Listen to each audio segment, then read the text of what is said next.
Morning children, welcome back to online class. Today I am going to take a class of class 8, chapter number 6, and I will teach you two topics, that is growth of modern industry and development of road networks.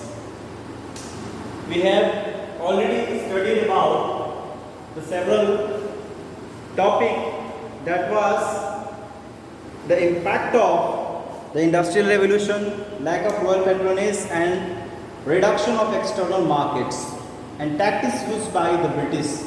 These topics we have already talked about. But now in this topic we will study about the growth of modern industries. Growth of modern industries, the name is referred here. जैसा कि ये नाम से ही पता चल रहा है कि कैसे मॉडर्न इंडस्ट्रीज का उत्थान हुआ, विकास हुआ. The British government did not establish heavy industry in India. सबसे बड़ा कारण यह था कि ब्रिटिश गवर्नमेंट जो है वह भारत जैसे देश में, क्योंकि भारत एक उसके लिए सिर्फ एक मार्केट था जहाँ से रॉ मटेरियल जो है वह लिया जाए और यहीं पे जो है वह ख़त्म किया जाए, खपत किया जाए.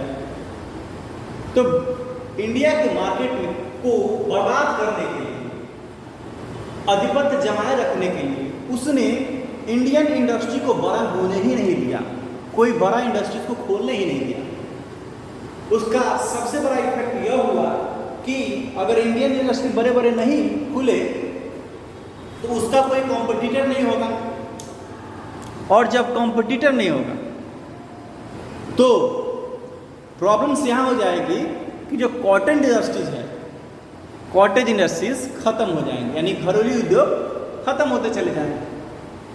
तो however the revolt of 1857 there become pressure on the British government about the dying industries of India. अब 1857 की जो क्रांति हुई, उस क्रांति के बाद एक प्रेशर ब्रिटिश गवर्नमेंट के ऊपर आ गया कि नहीं, अब जो है वह किसी भी तरह से इंडस्ट्रीज का मॉडर्नाइजेशन करना बहुत ही ज़रूरी हो गया है. Because there was a need of Indian society. वो इंडियन सोसाइटी का एक तरह से नीड था. ऐसा हम इसलिए कह सकते हैं, क्यों? क्योंकि अभी जो भी इंडस्ट्रीज हमारे भारत में वर्क कर रही थी उनका ट्रेडिशन काफ़ी पुराना था. नए नए वर्कर्स नहीं हुआ करते थे, नए नए डिज़ाइंस नहीं आया करती थी, और नए नए टेक्नोलॉजी जो है उसमें नहीं हुआ करती थी. इसके कारण कॉटेज इंडस्ट्री जो है काफ़ी पिछड़ रहा था. धीरे धीरे करके यहाँ प्रोडक्शन को जो है वह धीरे धीरे बढ़ाया भी नहीं जा सकता था, क्योंकि पुराने ढंग से ही सब कुछ किया जा रहा था. And large industries required large scale movement to a raw material. उन्होंने सोचा कि अगर हम इंडियन जो इंडस्ट्री है उसको हम ज़्यादा अगर ग्रोथ करते हैं तो रॉ मटेरियल जो है वह इंडियन इंडस्ट्रीज को ज़्यादा मिल जाएगा. इसके कारण उनका प्रोडक्शन भी बढ़ जाएगा. इसके लिए उन्होंने यह काम किया कि वहाँ के जितने भी सारे इंडियंस थे उनको प्रॉब्लम्स क्या आने लगी कि जैसे जैसे प्रोडक्शन धीरे धीरे गिरता गया तो उनके रॉ मटेरियल्स जो है उस ढंग से उनको नहीं मिल रहे थे. कारण यही था उनका प्रोडक्शन धीरे धीरे गिरता चला गया, और जिनके कारण जो है वह ब्रिटिश कॉम्पिटिटर आगे बढ़ते चले गए. कोई भी इंडियन इंडस्ट्री उसके सामने नहीं टिक पाई. अब हमारा जो आज का नेक्स्ट टॉपिक है, our today's next topic is development of road network. Now see here, for the betterment of trading, it was very important to make a roads for transporting, and steam development always revolves as developed post and telegraph were introduced to speed by communication. देखिए, development of road network, road जो network था वो उसका विकास करना काफ़ी ज़रूरी हो गया था, क्योंकि अगर किसी इंडस्ट्रीज को रॉ मटेरियल चाहिए, तो रॉ मटेरियल इंडस्ट्री तक पहुंचाने के लिए ट्रांसपोर्टिंग का होना जरूरी है। अगर मान लिया जाए कि प्रोडक्शन एक मास लेवल पर हुआ है, तो जब ये मास लेवल पर प्रोडक्शन होता है तो उसमें क्या करते हैं, उसमें सबसे बड़ी बात यह होती है कि अगर प्रोडक्शन हुआ है तो प्रोडक्ट का जो खपत है वो मार्केट में सही समय पर होना चाहिए, तभी जाके मशीनें सही से वर्क कर पाएंगी, वर्कर्स भी सही से वर्क कर पाएंगे और साथ में उनके पेमेंट वगैरह भी सही समय से मिल पाएंगे। तो इसके लिए सबसे ज़्यादा जो जरूरी चीज़ था वो था ट्रांसपोर्टेशन। अगर ट्रांसपोर्टेशन नहीं रहेगा तो फिर जगह जगह प्रोडक्ट जो है वो खपत नहीं हो पाएगा। पुराने ज़माने में उतने रोड्स नहीं हुआ करते थे, पहले उतने रोड्स नहीं हुआ करते थे, तो निगेटिवेटर्स जो जितने थे वो क्या किया करते थे, यानी कि कह सकते हैं बंदरगाह, तो बंदरगाहों से ही जो है वो इंपोर्ट एक्सपोर्ट का काम जो है वो लिया जाता था। बड़े बड़े जहाज़ जो है वो आते थे, इन सभी को ले जाते थे और यहीं से जो है वो प्रोडक्शन होता था।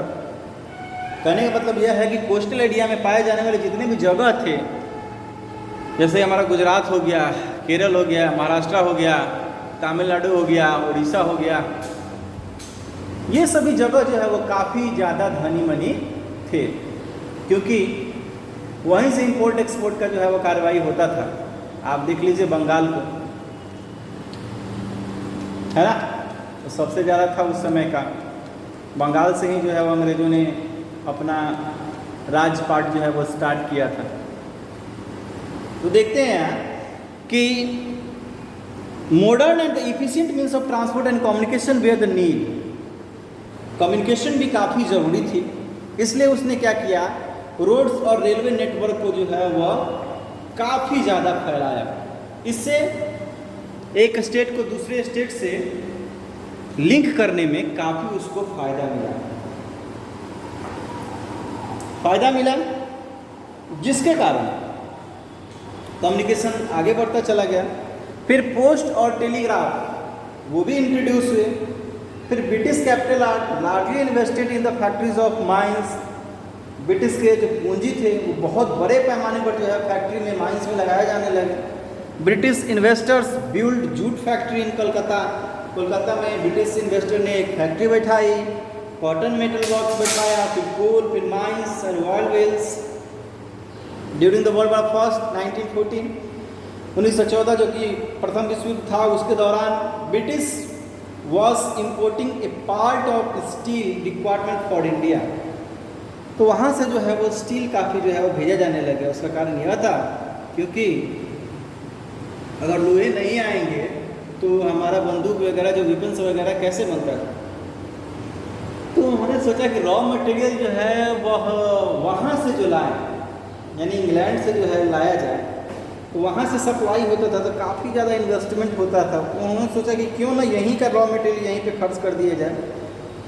सो द ब्रिटिश वे are forced to start the factory in India.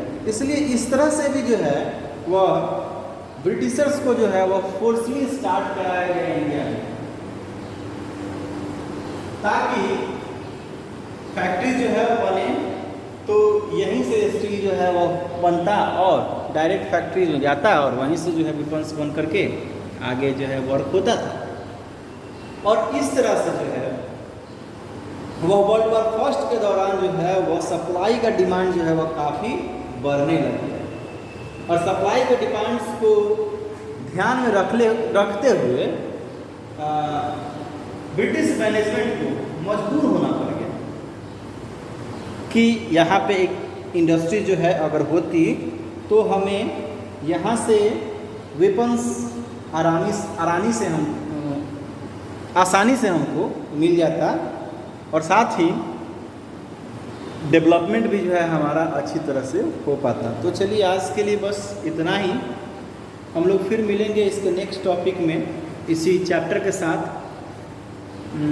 तब तक के लिए बने रहिए हमारे साथ, और जो इससे संबंधित जो भी प्रश्नोत्तर हैं उसको अपने कॉपी में करें, और फिर हम लोग मिलेंगे नेक्स्ट क्लास में। तब तक के लिए धन्यवाद।